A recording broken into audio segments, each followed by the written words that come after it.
Various torture murders are probably the most horrific things I've read about.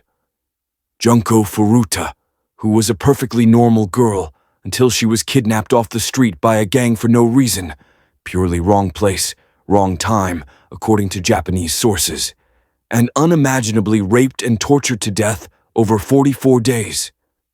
Kiki Camarena, a DEA agent in Mexico who was kidnapped by the Guadalajara cartel and tortured to death over about 3 days. His story is the central focus of the show Narcos. Mexico, but from what I've read, his death was even more brutal than what they make it out to be.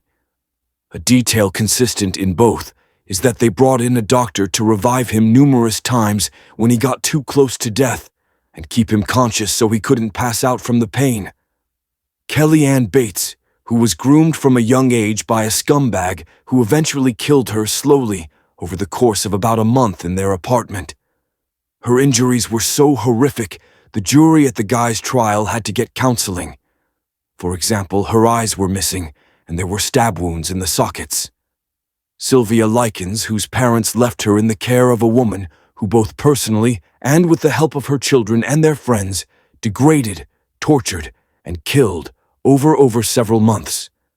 The Hello Kitty murder in China, where a man and his about 13-year-old girlfriend kidnapped a prostitute who had supposedly stolen from him, even though sources say she had paid him back with interest, tortured her to death, and then stuffed her corpse into a Hello Kitty toy.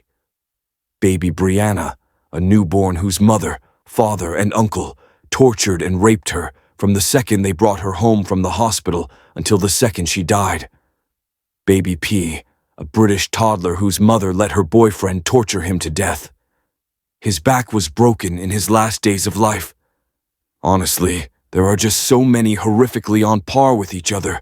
You could list them all day.